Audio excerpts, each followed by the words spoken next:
गोछिया बाजार माँ। दिन शुक्रवार के गोछिया बाजार माँ।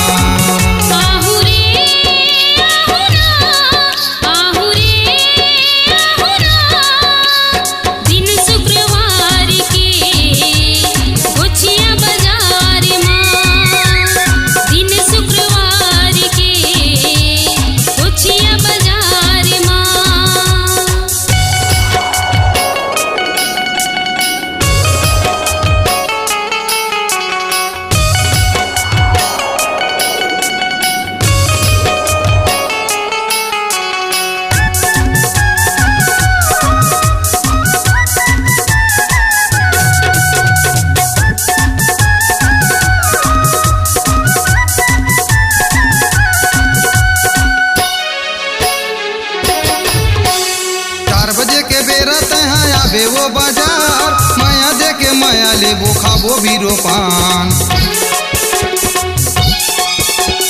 4 बजे के बेरा तहाँ आबे वो बाजार माया दे के माया लेबो खाबो बीरो पान।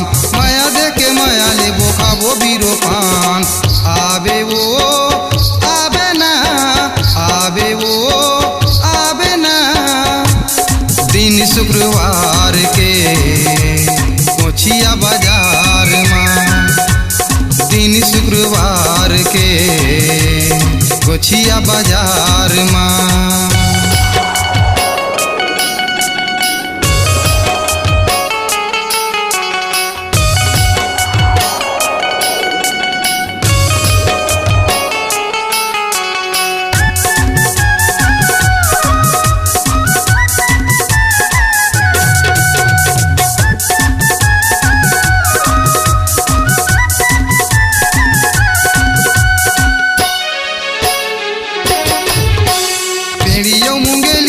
गोछिया मोरे गाँव मन्नू कौशिक कैथे टूरी घर में लीम के छाँव।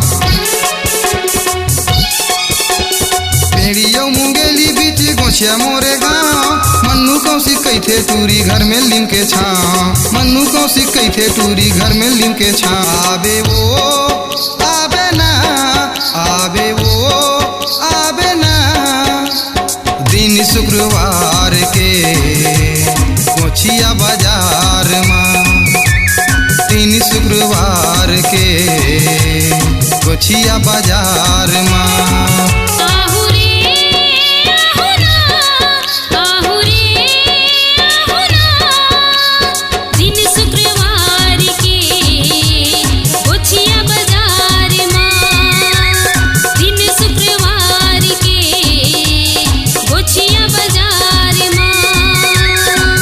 शुक्रवार के गोछिया बाजार माँ।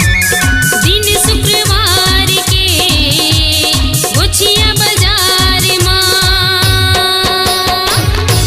अपनी आवाज को दीजिए एक नया मुकाम। डिजिटल रिकॉर्डिंग की दुनिया का जाना पहचाना नाम स्वरांजलि, जहां गूंजती हैं ध्वनियां अपनी माटी की सौंधी सुगंध के साथ। छत्तीसगढ़ी संगीत के विविध रंग जो पहुंचाते हैं पूरे प्रदेश में डिजिटल रिकॉर्डिंग के संग। स्वरांजलि स्टूडियो, नेमीचंद गली नंबर 2, गंजपारा, रायपुर।